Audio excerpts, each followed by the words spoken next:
It was more about, listen, we recognize that so many of you left. You graduated high school, you went on to college, and you never came back. We recognize all of that, but you are giving so much to communities that you live in now, and we need you. We need you. You don't have to be here in person physically, but we need you. We need the breadth and the depth of your knowledge and your expertise. Help us right this ship. And it's not trying to offend anybody who's in office, because clearly elected officials can't fix it on their own. And that was really what's at the crux of the reason why I asked. I posted that, and it became, it gained a life of its own.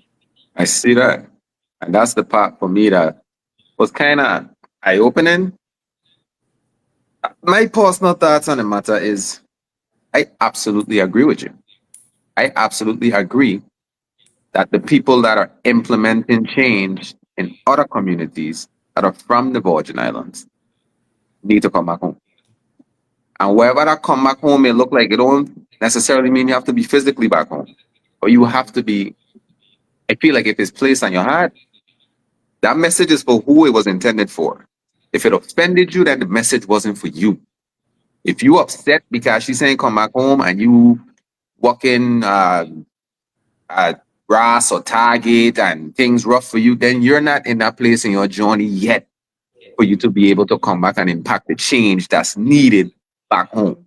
So I feel like that person, they need to continue on their journey of self-sufficiency to get to that place where they could now come back home and implement change. But there's some folks that's from the Virgin Islands that are in a position where they can affect change home.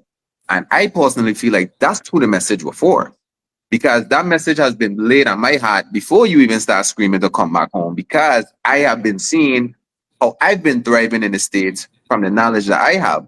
So that motivated me to turn back around and go back home and say, hey, guys, this is what you need to do. Fix your credit. You need to start becoming more financially literate. We got to start doing this XYZ, XYZ. And then when you look at the guys that's in the fitness community that I was refer over to my friend Dougie, Coach Bernard Douglas, he was living in the States. He moved back home, started his fitness program home, and started telling people, yo, this is important. Starting running clubs and all these different workout clubs and all of that stuff, so people could start taking their health serious.